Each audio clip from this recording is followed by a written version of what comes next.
I'm Walter Cronkite. This is the story of Mustafa Kemal Atatürk, the strong man who in a little more than a decade led Turkey out of the Middle Ages and into the 20th century. The story, The Incredible Turk, as the Prudential Insurance Company of America presents the 20th century.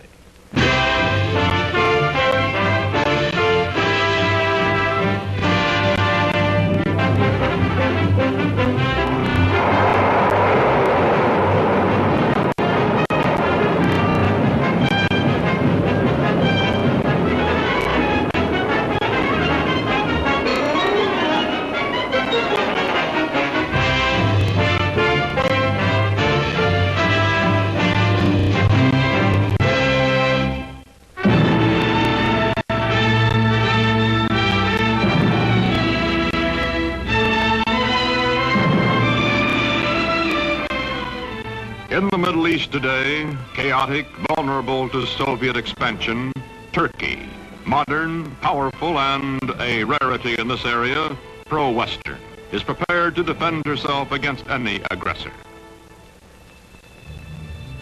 This is the border between Russia and Turkey, guarded day and night. The red sentry does not know he is being photographed from across this border. He feels that he is being watched. He is also suspiciously watchful.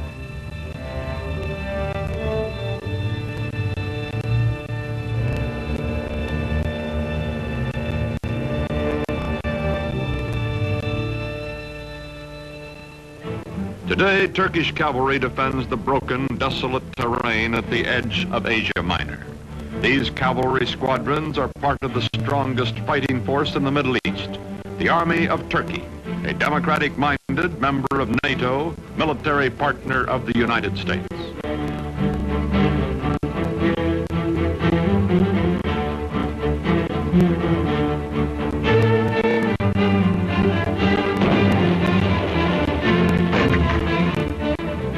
Modern Turkey, strong and stable, was created out of a dying Oriental despotism by one man, unique in history, Mustafa Kemal, called Ataturk, father of the Turks.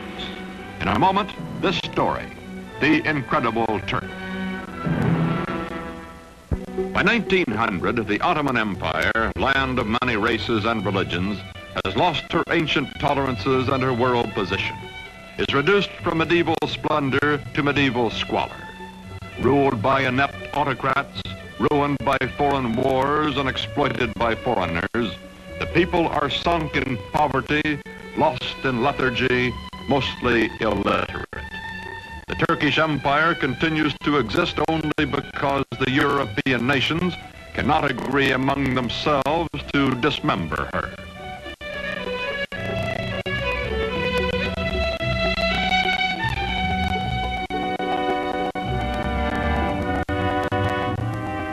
Before World War I, Germany has plans to embrace Turkey as an ally, then to subjugate her as a satellite.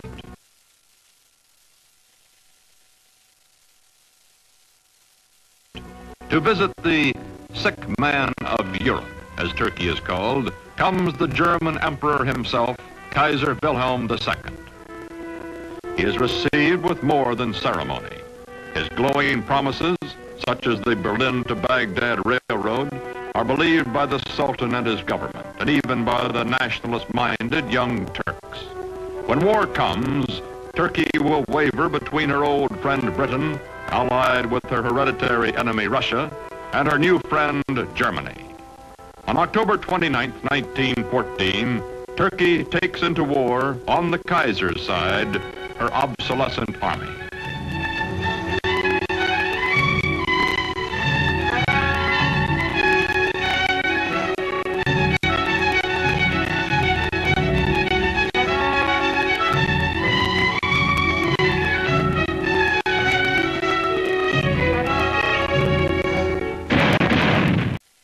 His brilliant strategy and ferocious personal leadership changed the course of the battle, the campaign, and the war. After 10 months, the British signal defeat and steam away, leaving on the historic shore of the Hellespont a new hero in Turkey. One victory, one great military commander are not enough. The defeat of the Central Powers by the Allies brings the end of the old Ottoman Empire. It is carved away, leaving only Turkey proper, a much smaller and more homogeneous land which, with leadership, may become a nation. November 1918. The ships of the victors crowd the harbor at Constantinople after World War I. From the palace of a weak and corrupt sultan, there comes no opposition. Turks bowing to Mecca accept their fate.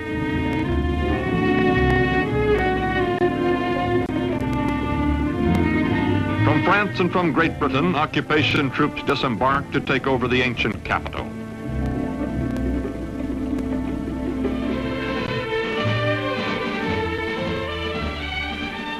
Sure that the Allied armies in Constantinople will do nothing to prevent it, Greece is preparing for an invasion of Turkey. On May 15, 1919, the Greeks land their troops.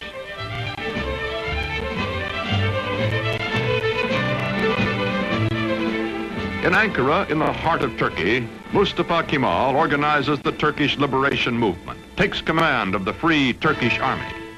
From far off Constantinople, the Sultan repudiates him, but Mustafa grimly swears that he will gain Turkey's freedom or die.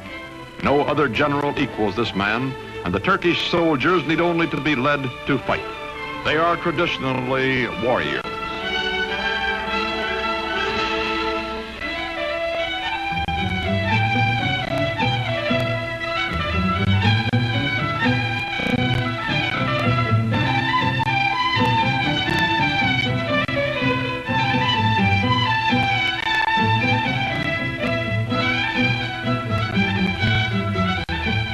Quickly, Mustafa Kemal gathers the forces of unoccupied Turkey under his almost unchallenged domination. His hastily recruited bodyguards stand ready to defend him with their lives. Mustafa Kemal pits his cold, inexhaustible toughness, his unyielding determination, his knowledge that the people are with him, against the continued fanatic opposition of the Sultan's government. Ammunition must be made by hand, by old men and hungry workmen, boys and children. Mustafa Kemal's Turkey is going into battle with the Greeks.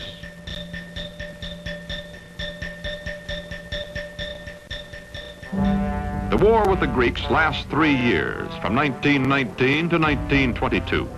The Turkish people know it is a war of extermination, atrocious, no quarter given or asked. Heroically led, the Turks advance against the invaders. The women leave their endangered homes to carry shells to the army.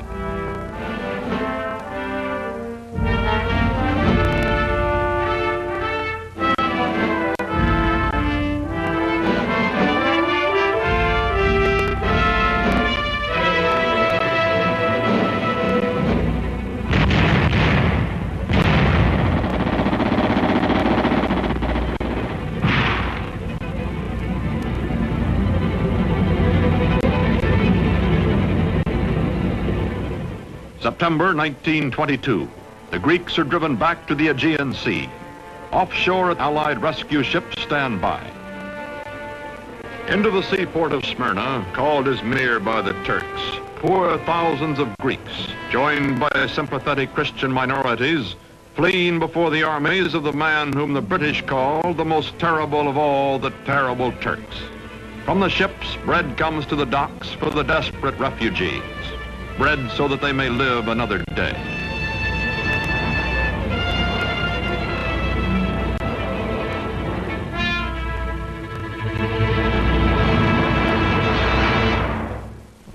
September 9th, 1922. The Turks enter Smyrna, last stronghold of the invaders.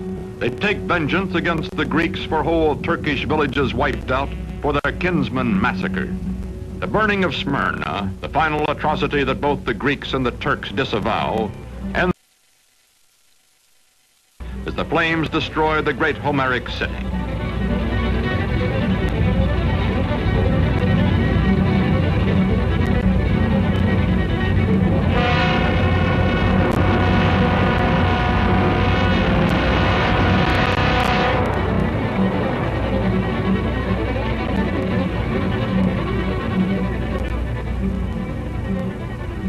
Star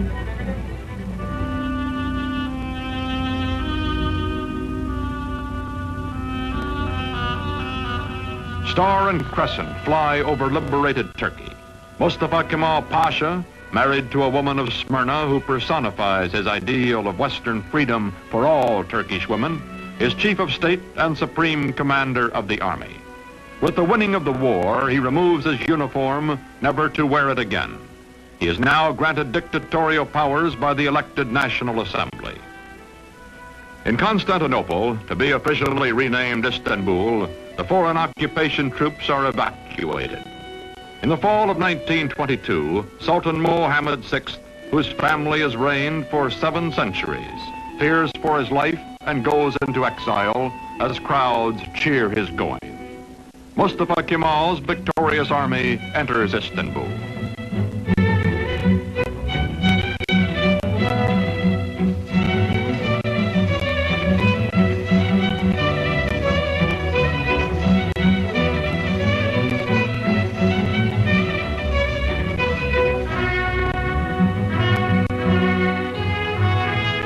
First president of the First Turkish Republic, Mustafa Kemal, during the 1920s, keeps his limitless wartime powers and his command of the army, makes the hard, dry town of Ankara his capital. His fantastic dream is not of empire or conquest, but of creating a democratic Turkey, a new kind of Turk in his lifetime. The Ottoman sultans also had been caliphs, secular and religious rulers. Turkey's new government separates church and state. Instead of Friday, day sacred to Islam, when Muslims everywhere ritually cleanse themselves, the Western Sunday is proclaimed the official day of rest. Although Mustafa Kemal insists on personal religious freedom, it is known that he personally detests the gesture of abasement prescribed for worship when Muslims touch their foreheads to the floor in their brimless headgear.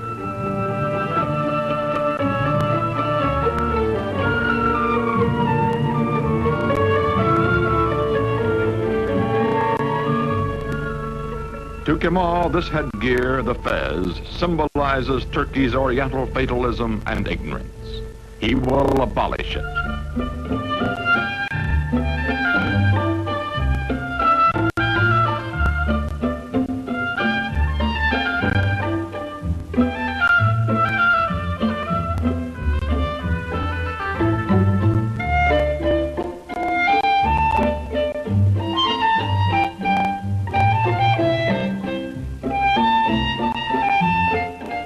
Wearing the fez becomes an act of treason. European hat makers unload in Turkey. But woe betide the foreigner who dares laugh at a Turk in his new hat. More than 90% of Turkey's 13 millions are illiterate. Mustafa, who earned in school his second name, Kemal, meaning excellent, himself takes charge of replacing the difficult, obsolete Arabic script. A new Latin alphabet, a revised and standardized Turkish language are prepared by experts bullied into haste by Kemal.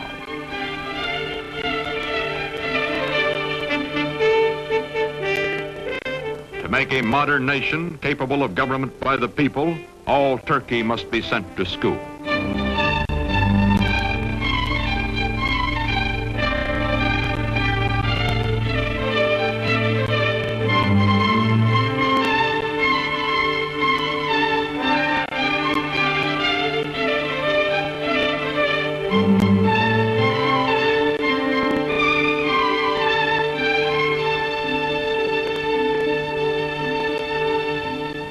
Islamic traditions are shattered. A man's image, Mustafa Kemal's, is displayed in public. He also orders all Turks to adopt Western-style family names and is himself christened Ataturk, meaning father of the Turks. Turk, meaning father of the Turks. The faces of Turkish girls and women are hidden, and they live in virtual slavery until Ataturk unveils them by decree. Now divorced from his wife, he takes pleasure in the company of emancipated women and insists that all Turkish women adopt Western clothes, gives them equal rights under the law after abolishing polygamy, and opens to women all the trades and all the professions.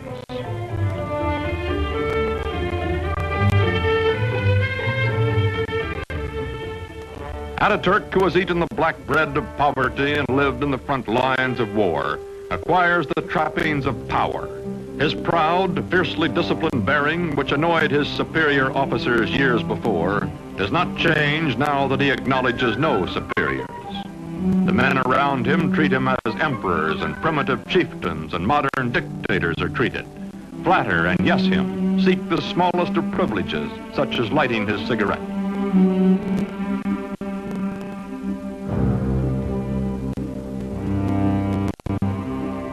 Man in a hurry, he has no time for opposition or for modifying his programs. Is too concentrated to pay the slightest attention to the awkward and harassed civil servant who is about to drip peach juice on his shoulder, or to the waiter who will wipe it off.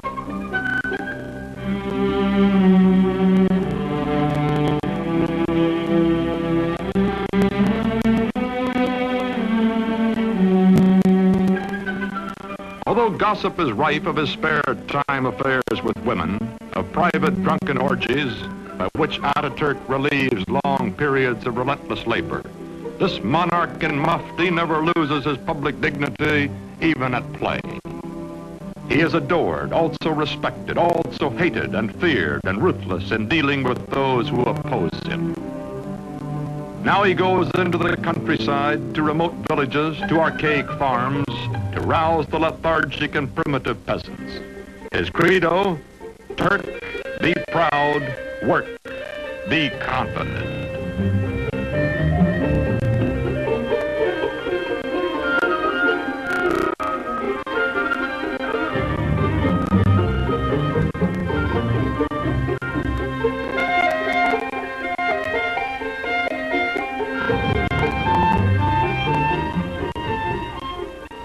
There are two ways of conquering, says Ataturk, by the sword or by the plow.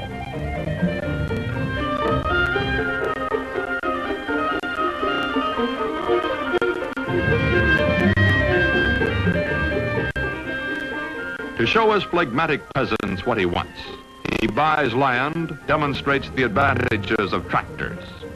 Ataturk, son of a civil servant, military careerist, now all-powerful dictator, becomes a model Sunday farmer.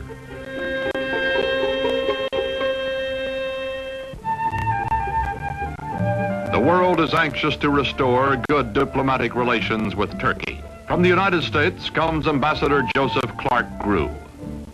For this revolution and high accomplishment, one man is primarily responsible.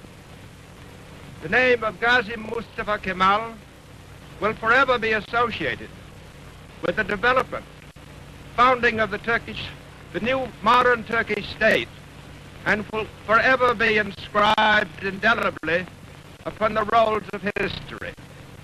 Türk milleti taben demokrattır. The Turkish nation is democratic by nature. Zaten çok yükselmiş bulunan Amerika milletinin I have no doubt that the American nation, which has gone so far in this ideal, is Turkey's friend in her aims. Bütün beşeriyeti birbirini sevmeye, this will not be all. Perhaps it can lead to a world of love, with all old prejudices erased, with all nations coexisting in peace and prosperity. When the Great World Depression of the 1930s slows down economic reconstruction in the country, Turkish people by the thousands wait for Ataturk to bring him their troubles and their problems. To the man in the street, Ataturk is his personal boss and his personal friend, willing to listen, wanting to help.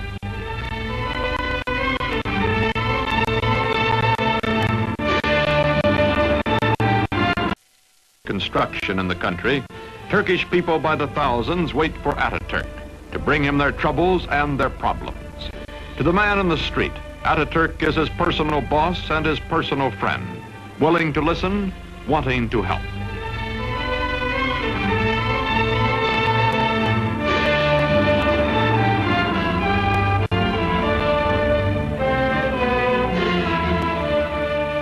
All over the country, Ataturk preaches the ways of the West, scolds and harries workmen to carry out his forcible plan for industrializing the Turkish Republic.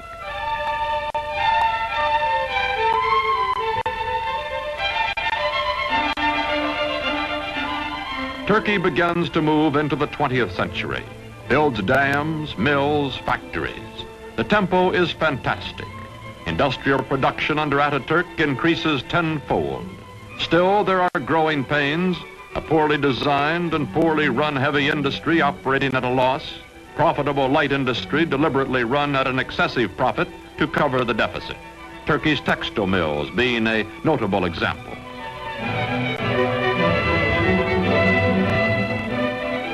The European nations compete briskly for Turkish trade, for her surpluses, her chrome, and her tobacco, in exchange for the manufactured goods, machinery, and arms she imports.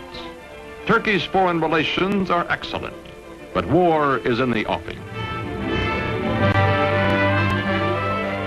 Ataturk hopes Turkey can remain neutral, as indeed she will do during most of World War II. But meantime, he must mend his defenses and re-equip his neglected army, a bayonet army from an earlier era of belligerence.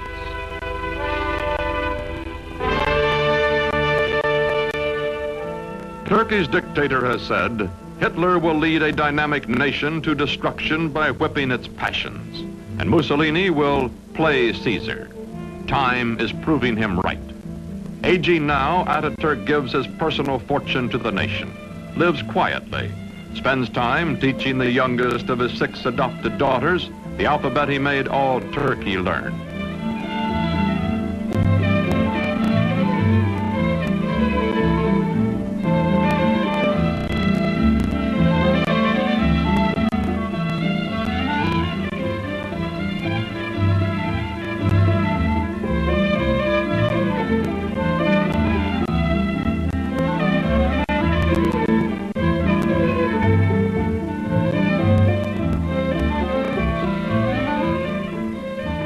Watching his young nation, Father Ataturk believes in her democratic future and has preserved for her under his autocratic rule the Republican Constitution and the secret ballot which will elect his successors.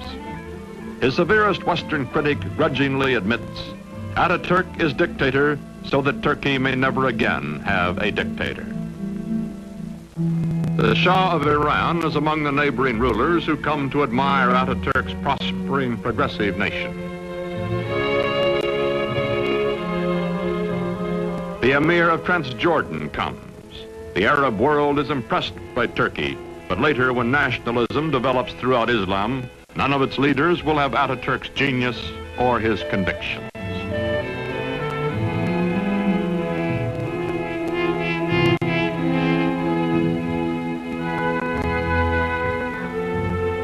An ailing Ataturk spends much time aboard the yacht presented to him for his health by the Turkish people. Long ago, he has said, I will lead my people by the hand along the road until their feet are sure and they know the way. Then my work will be done.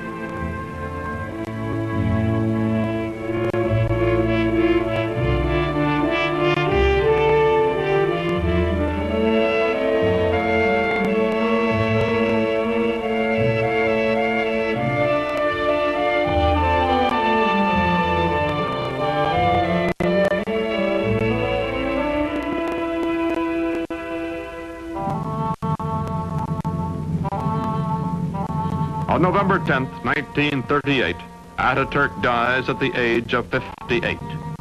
13 years of his life he spent in active warfare fighting for Turkey. For 15 years, until his death, he was our first president and absolute ruler. His last command is that his successor be one who will follow his course. Hizmet İnönü is that man.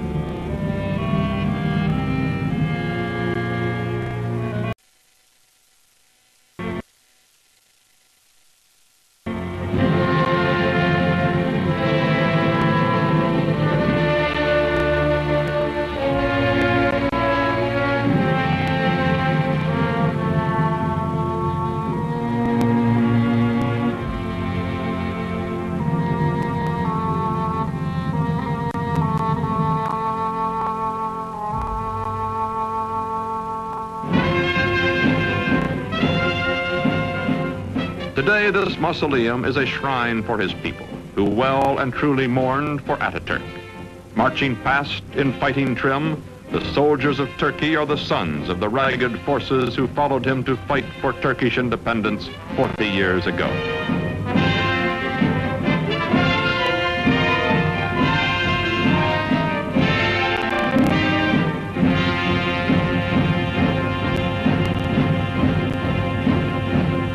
Modern Turkey is a vigorous ally of the West. She welcomes not only foreign products, but the foreign bases and men on her soil to help defend her way of life and her NATO alliance. Not all of her problems have been solved, however. Her economy is heavily bolstered by, some say virtually dependent on, Western aid. Her democracy is still far from perfect, and historians still argue about Ataturk, the man who in less than 2 decades made Turkey over. His methods, his tyrannies, his personal habits. Yet none denies the staggering achievements of the incredible Turk.